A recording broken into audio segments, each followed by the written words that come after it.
It's That Kevin Show. See, I knew it. Come on, Kev. What's a few classified documents between friends? I told you all the time. I knew it. I knew he had some too. Here he is. That Kevin McCullough. Very glad to have you with us. Welcome back to Times Square. My next guest has never been on That Kevin Show. I don't even know if she's been to Times Square, but she has certainly been the subject of a story that she never wanted to be.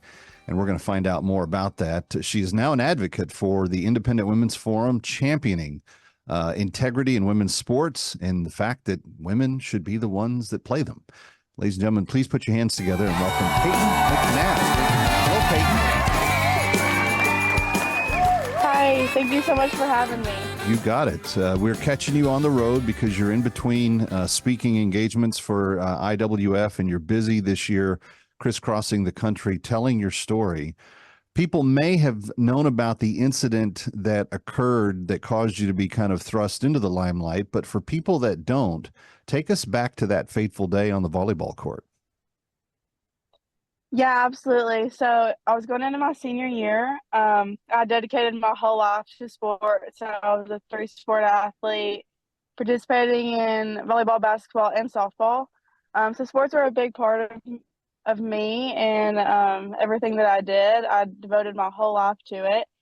So I was so excited to go into my senior year. It was bittersweet, but I was looking forward to it. And then I quickly ran into my last volleyball game ever.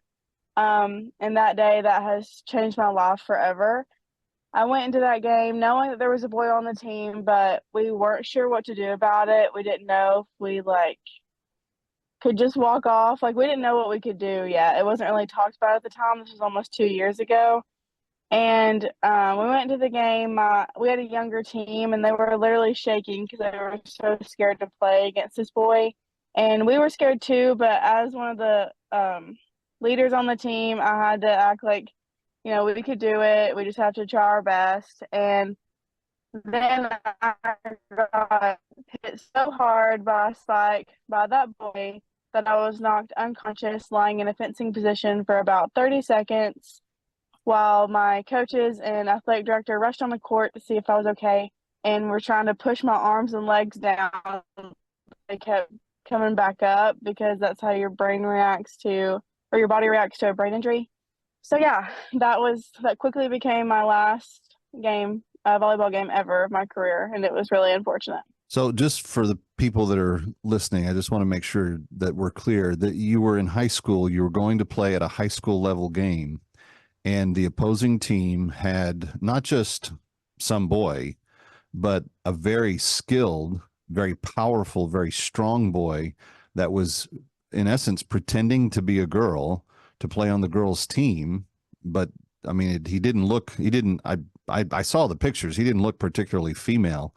But it was just one of these things where he identified. So the district and the schools and everybody that was involved was just going to let him play, saying that he identified as a girl that day. And it ended up having a rather negative impact on you medically. Now, at the moment, that very moment, you didn't really realize it, but over the next couple of weeks, what did you find out? Yeah, so luckily that was the only game that my parents didn't go to. I'm not sure what would have happened, but they took me to the emergency room as soon as they could. And then my primary doctor immediately referred me to a neurologist where they told me that I had a concussion, a brain bleed, and permanent whiplash. A lot of things followed that. I had partial paralysis on my right side, vision impairment, memory loss, and a lot of other things that follow. My body is still in shock this day. Again, it's almost been 2 years, and I'm still having very frequent doctor's appointments. So the doctors say you'll never be the same. You obviously could begin to tell that things were different. You had partial paralysis on one side of your body. Did this immediately end your sports career? Have you been unable to play or participate in anything since? Well, I never got to play volleyball again. And then I went into my basketball season. My parents were kind of using it as a physical therapy because they were also really worried about my mental health because I became really depressed that I all of my sports and basically my whole year just come to an end as soon as it began. Mm. So that was kind of like a physical therapy for me. My coach was really good, watching me like every move, only let me do certain things. And then I tried to play volley or softball, but again, I just couldn't perform the way I had in the past, and that really hurt my future career. I had dreams of And going when and you playing say in you couldn't college. perform, you're talking about eye-hand coordination. You're talking about Yeah. all the things that you need to be able to succeed. I'm just curious, back in the moment of the accident, the team that had the biological male on it, did that player, did that coach, did anybody from that side come and apologize or offer condolences or anything? I mean, was there any type of outreach?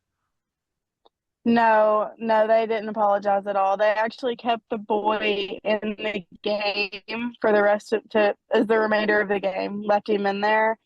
And then they hadn't said one thing to me other than when I spoke out for the first time a little over a year ago. The boy did reach out to me and he messaged me on Instagram, and it was just some like hateful remark with no remorse. They're not sorry because they were winning, because they wouldn't have won without him. Well, okay. I'm a dad. I've got 3 kids. One of them's a daughter. Um, I understand the competitive nature. I understand wanting to win. Um, but Mhm. to know that he had caused you medical damage to your nerves and to your life, to respond in just pure hate. I mean, that's beyond the pale. And this is the problem with this entire issue. People that have whatever for whatever reason they thought that the compassionate thing to do was to reach out and to invite the boys to be on the girls teams. You notice it never goes the other way. There's never girls trying to get on the boys teams. This is only boys that usually cannot perform up to the standard of the boys that they would normally be competing with, trying to be dominant in the girls arena. And as someone who did some coaching back in my younger adulthood, and I coached men and women at different levels of basketball, I knew the differences distinctly. And that was one of the reasons why, for practice and some other things, sometimes we would go and get intramural guys to come and scrimmage with the girls, because there was a degree of faster speed, stronger ability, et cetera, that the Mhm. girls would compete against. But we couldn't do that all the time because it would demoralize them.